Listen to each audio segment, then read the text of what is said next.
Exit पोलनुसार राजधानी दिल्ली भाजपाकडे असल्याचं आता बोललं जात आहे।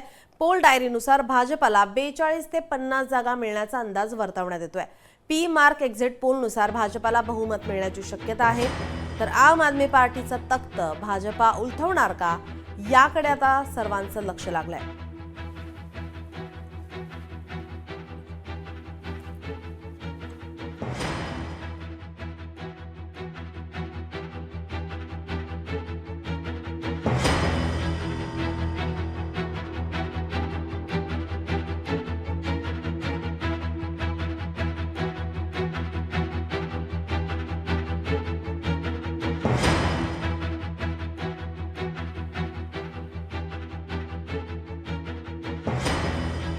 दिल्लीमध्ये विधानसभा निवडणुकीसाठी मतदान झालेलं आहे। एक्झिट पोल सध्या समोर येतोय।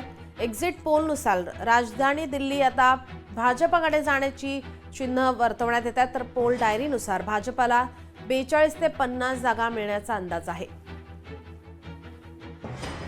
मतदान प्रक्रिया ही पार पडलेली आहे। आता निकालाकडे सर्वांचं लक्ष लागलेलं आहे।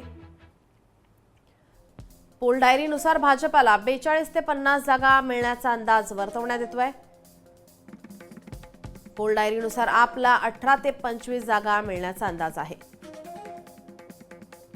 पोल डायरीनुसार काँग्रेसला 2 जागांचा अंदाज आहे।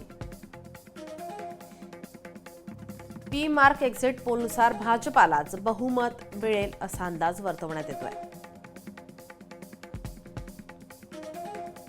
एबीपी मॅट्रिज पोलनुसार भाजपाला 35 ते 40 जागा मिळण्याचा अंदाज आहे।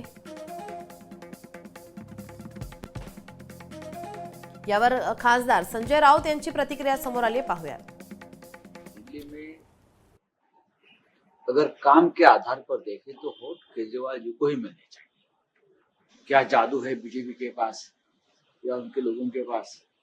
अब मैं टीवी पे देख रहा था या सोशल मीडिया पे चल रहा है, यहाँ पैसा बांट रहे हैं, यहाँ पैसा बांट रहे हैं। अब ये कोई चुनाव नहीं है, दूसरा चुनाव नहीं है, ये एक बहुत बड़ा पैसों का खेल चल रहा है जो दिल्ली में भी चल रहा है। लेकिन हमें आशा है कि अब आम आदमी पार्टी को अच्छी सीटें मिलेगी और वापस एक बार दिल्ली में जनता की सेवा में ये लोग हाजिर होंगे। लोकशाही मराठी ऐका, पहा, जागरूक रहा।